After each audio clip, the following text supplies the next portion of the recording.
اللہم صلی علی محمد وعلی آل محمد مبارک وسلم۔ کیسے ہیں ویورز؟ ٹھیک ہیں آپ؟ میں زبیر حفیظ اور آپ میرا یوٹیوب چینل دیکھ رہے ہیں۔ نئے آنے والے دوستوں سے گزارش ہے کہ اگر ابھی تک آپ نے ہمارا یہ یوٹیوب چینل سبسکرائب نہیں کیا تو سبسکرائب کر لیں اور جو بیل کا نشان ہے اس کو بھی دبا دیں۔ محترم ناظرین، جیسا کہ آپ کو معلوم ہے کہ آج 5 فروری ہے اور پوری دنیا کے مسلمانوں میں بالعموم اور پاکستان کے مسلمانوں میں بالخصوص آج یکجہتی کشمیر کے حوالے سے پروگرام کیے گئے، ملک کے مختلف حصوں میں ریلیاں نکالی گئیں اور کشمیریوں کے ساتھ یکجہتی کا اظہار کیا گیا۔ کوئی شک نہیں کہ کشمیریوں پر انتہائی ظلم و ستم ہو رہا ہے۔ بھارتی افواج غاصبانہ قبضے کی صورت میں ان لوگوں کو پریشان کر رہی ہے اور تقریباً 1/3 صدی سے وہ لوگ ان کے ظلم و ستم کا شکار ہیں۔ کمزور مائیں، بہنیں، بچے، بوڑھے آدمی، سارے ہی لوگ اس ظلم و ستم کو برداشت کر رہے ہیں۔ ہم بحیثیت قوم، بحیثیت فرد اس ظلم و ستم کی مذمت کرتے ہیں اور اپنے ان کشمیری بہن بھائیوں کے لیے، ان مسلمانوں کے لیے دعا گو ہیں کہ اللہ تبارک و تعالی جلد ان کی آزادی کی صبح دکھائے۔ لیکن اس کے ساتھ ساتھ ہمیں کچھ محاسبہ بھی کرنا ہوگا کہ آیا انہی ریلیوں کے ساتھ، انہی نعرے بازی والے پروگرامز کے ساتھ کشمیری واقعی آزاد ہو جائیں گے، یا ہمارے اس طرح آواز بلند کرنے سے ان کا کچھ فائدہ ہوتا ہے، یا یہ کہ وہ بیچارے تو قربانیاں دے رہے ہیں اور ہم فقط سال کے بعد جمع ہو کر نعرے بازی کر کے اپنے تو یہ سمجھتے ہیں کہ ہم نے اپنا فرض نبھا دیا۔ جب ہم اسلام کی تعلیمات دیکھتے ہیں تو اس طرح کے ماحول، اس طرح کے مواقع ہمیں اسلامی تاریخ میں بھی ملتے ہیں۔ خاص طور پر جب اللہ تبارک و تعالی نے جہاد فرض کر لیا اور جہاد کی فرضیت کے بعد کچھ لوگ جہاد سے منہ موڑنے لگے، جی چرانے لگے، مختلف ہیلے بہانوں سے منافقین نے جب اپنے آپ کو جہاد سے الگ کرنے کی کوشش کی تو اللہ تبارک و تعالی نے اس ماحول کی منظر کشی کی کہ دیکھو تمہارے مسلمان بہن بھائی کیسے لٹ رہے ہیں، پٹ رہے ہیں، وہ ظلم و ستم برداشت کر رہے ہیں۔ الذین یقولون ربنا اخرجنا من هذه القرية الظالم اهلها۔ اللہ تبارک و تعالی نے سورۃ النساء میں یہ مضمون بیان فرمایا کہ مظلوم لوگ پکار رہے ہیں، من النساء والولدان، ان میں عورتیں بھی ہیں، ان میں بچے بھی ہیں جو پکار کے کہہ رہے ہیں، اللہ سے آہو فغاں کر رہے ہیں، گریہ زاری کر رہے ہیں کہ اے ہمارے رب ہمیں اس ظالم بستی سے نکال، یہاں کے رہنے والے ظالم ہیں، یا اللہ ہمارے لیے کوئی آسانی کی صورت پیدا فرما، ہمارے لیے کوئی تو خود ہی مددگار بن جا۔ تو جب یہ حالات ہے تو اللہ تبارک و تعالی نے مسلمانوں کو جہاد پر اکسایا ہے، جہاد پر ابھارا ہے، انہیں برانگیختہ کیا ہے کہ تمہاری ان ساری پستیوں کا علاج کفر کے مقابلہ کرنے میں ہے۔ جب تم کافروں کے مقابلے میں نکلو گے تو اللہ تمہیں عزت بھی دے گا اور اللہ تمہیں ذلت سے بھی نکالے گا۔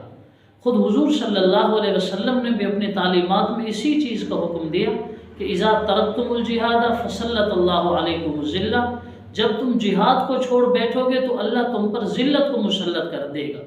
آج ہم جب دنیا میں مسلمانوں کے حالات دیکھتے ہیں تو پوری دنیا میں مسلمان بیچارے مظلوم ہیں، مجبور ہیں، مقہور ہیں۔ کہیں پر مسلمانوں کی نسل کشی کی جا رہی ہے، کہیں پر مسلمانوں کو آپس میں لڑایا جا رہا ہے، مسلمانوں کے علاقوں پر غاصبانہ قبضے کیے جا رہے ہیں۔ یہودیوں نے اپنی اسٹیٹ بنا لی اور جناب تقریباً وہ 70 سال سے زائد عرصہ ہو گیا وہ فلسطین پر قابض ہیں، بیت المقدس پر قابض ہیں۔ لیکن جب ہم دیکھتے ہیں کہ مشرقی تیمور کا معاملہ آتا ہے، عیسائی اسٹیٹ کا معاملہ آتا ہے تو خود UN آگے آ کر، یونائٹڈ نیشنز، یہ اقوام متحدہ، یہ فورم خود آگے بڑھ کر ان کے معاملات حل کرتے ہیں۔ مگر اس کے برخلاف تقریباً 70 سال سے زائد عرصہ گزرنے کے باوجود کشمیر کے مسلمان بلک رہے ہیں، پریشان ہو رہے ہیں۔ ان کے حق میں اقوام متحدہ کی قراردادیں بھی ہیں، مگر اس کے باوجود کسی میں اتنی ہمت نہیں ہو رہی کہ وہ انڈیا کو جا کے بتلائے کہ انہیں تصویب رائے کا اختیار دے دیں، ان کو اس چیز کا اختیار دے دیں کہ وہ اپنی مرضی سے فیصلہ کر لیں، جس کے ساتھ وہ الحاق چاہتے ہیں اس کے ساتھ ہی وہ ملحق ہو جائیں۔ اس میں فقط اور فقط یہی ہے کہ چونکہ آگے مسلمان ریاست ہے، مرنے والے اور لٹنے والے بیچارے مسلمان ہیں، تو دنیا کے کانوں پر جوں تک نہیں رینگ رہی، اور مسلمانوں کا مقدمہ مسلمان حکمرانوں نے لڑنا تھا، مسلم سٹیٹس نے مقدمہ لڑنا تھا، لیکن بدقسمتی ہماری یہ کہ شروع سے لے کر آج تک ہمیں کوئی ایسی قیادت بھی میسر نہیں آ سکی جو کم سے کم عمدہ اور اچھے الفاظ میں ہمارا مقدمہ ہی لڑ سکے۔ یعنی دکھ ہوتا ہے اس بات کا کہ ہم بحیثیت مجموع ایک منافق قوم ہیں، کتنی بڑی منافقت کر رہے ہیں، ہمارے پڑوس میں وہ لوگ مر رہے ہیں، سسک رہے ہیں، بلک رہے ہیں، مگر ہم فقط نعرے لگا دیتے ہیں کہ جی کشمیر کی آزادی تک جنگ رہے گی۔ بھائی ہم جنگ لڑ کہاں رہے ہیں؟ ہمارے گھر میں دیکھیں، ہمارے پروگرامز میں دیکھیں، انڈین کلچر کو ہم پروموٹ کر رہے ہیں۔ انڈیا جو اپنی فلم انڈسٹری سے اربوں روپے کماتا ہے، اس کو ہم سب سے زیادہ بینیفٹ دے رہے ہیں، اور اس کے باوجود بھی ہم نعرے لگاتے ہیں کہ انڈیا کی بربادی تک جنگ رہے گی، جنگ رہے گی۔ انڈیا کہاں برباد ہوگا؟ ہم اپنے ہاتھوں سے اپنے آپ کو برباد کر رہے ہیں، ہم انڈیا کو مضبوط کر رہے ہیں۔ تو میں عرض کر رہا تھا کہ جن ہمارے حکمرانوں نے مقدمہ لڑنا تھا،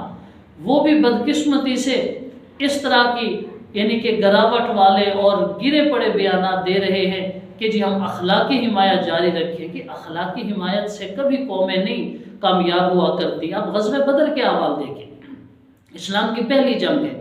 مسلمانوں پر یہ جنگ گویا کہ مسلط کر دی گئی ہے، اچانک ہی فیصلہ ہوا ہے کہ ہم نے جنگ لڑنی ہے، اور 1000 کا لشکر جرار ہے، ساز و سامان سے لیس ہے، اس کے مقابلے میں 3 گنا کم مسلمان ہیں، 1000 کے مقابلے میں 313 مسلمان ہیں، اور ٹوٹی پھوٹی تلواریں ہیں جن کا حفیظ جلندری نے نقشہ کھینچا ہے، 8 گھوڑے ہیں، پتہ نہیں 2 اونٹ ہیں، اس طریقے سے تھوڑے سے زر ہیں، تھوڑے سے ان کے اونٹ، تھوڑے سے جانور، اور اسی کم ساز و سامان کی صورت میں مسلمان اگر اللہ کے نبی صلی اللہ علیہ وسلم جو اپنے وقت کے اور پورے کائنات کے سب سے زیادہ عظیم ترین ہستی ہیں، اگر یہی معاملہ ہوتا تو اللہ کے نبی صلی اللہ علیہ وسلم بھی مدینہ میں بیٹھ کر دعا کر لیتے، پھونک مار کے ان کو ختم کر دیتے اور آپ ان کے لیے بد دعائیں کرتے، لیکن ایسا نہیں ہوا۔ حضور صلی اللہ علیہ وسلم نے اس قسم پرسی کے عالم میں بھی میدان میں اتر کر بتلایا ہے کہ قوموں کی فتح تب ہوتی ہے جب وہ میدان میں اترتی ہیں۔ اللہ کی نصرت بھی ضروری ہے، اللہ کے ساتھ تعلق بھی ضروری ہے۔ آپ صلی اللہ علیہ وسلم نے اللہ کی بارگاہ میں سجدہ بھی کیا، اللہ سے دعائیں بھی کی، اور 313 کی جو جمع پونجی تھی وہ بھی آپ صلی اللہ علیہ وسلم نے میدان بدر میں اتار دی۔ یہ دراصل ہمارے لیے پیغام ہے، اور جیسے اللہ نے فرمایا یا ایھا الذین آمنوا اتقوا اللہ وکونوا مع الصادقین، اللہ سے ڈرو اور سچے لوگوں کے ساتھ ہو جاؤ، ان لوگوں کا ساتھ دینا ہوگا، گھروں سے نکلنا ہوگا۔ اور یاد رکھیے یہ جو جہاد ہے یہ اسٹیٹ کی ذمہ داری ہے، یہ حکومت وقت کا کام ہے۔ سرکاری سطح پر، حکومتی سطح پر، سفارتکاری کے طور پر جس انداز میں بھی ہو سکے کشمیر کے معاملے کو پوری قوت کے ساتھ اور پوری تندہی کے ساتھ انجام دینا چاہیے۔ سال کے بعد گھروں سے نکلنا اور فقط یہ نعرے بازی کر کے اور اپنی حاضری لگوا کے فوٹو سیشن کرا کے یہ سمجھ لینا کہ ہم نے اپنا فرض ادا کر دیا، یہ ان مظلوم لوگوں کے ساتھ منافقت ہے۔ انشاءاللہ ان کی یہ جو غلامی ہے وہ تو کسی نہ کسی دن یقیناً ختم ہو جائے گی، وہ تو اللہ کی بارگاہ میں سرخرو ہو کے جا رہے ہیں، اور جو پیچھے بچیں گے لازماً اللہ کی ذات سے امید ہے کہ وہ آزادی کی صبح ضرور دیکھیں گے، لیکن آنے والا مورخ ہمیں انتہائی سنگ دل لکھے گا کہ یہ ایسی قوم تھی جو فقط نعرے بازی تک محدود رہی اور اپنی باتوں سے ہی کشمیر کو آزاد کرانے کی باتیں کرتے رہے۔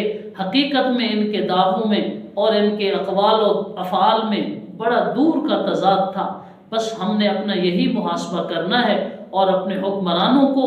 اپنے اشرافیہ کو اور مسلم ورلڈ کے تمام حکمرانوں کو ہم نے اس بات پر مجبور کرنا ہے کہ پوری تندہی کے ساتھ، پورے اخلاص کے ساتھ کشمیر کو اون کریں، ان مسلمانوں کی خبرگیری کریں، ان کی رکھوالی کریں، اور جتنی بھی قوت اس پر صرف ہوتی ہے اپنی قوت بروئے کار لا کر ان کا مقدمہ لڑیں۔ اللہ کرے ان کی غلامی کا یہ سورج جلد غروب ہو اور وہ آزادی کا سورج دیکھیں۔ اللہ تعالی ہم سب کا حامی و مددگار۔ والسلام علیکم۔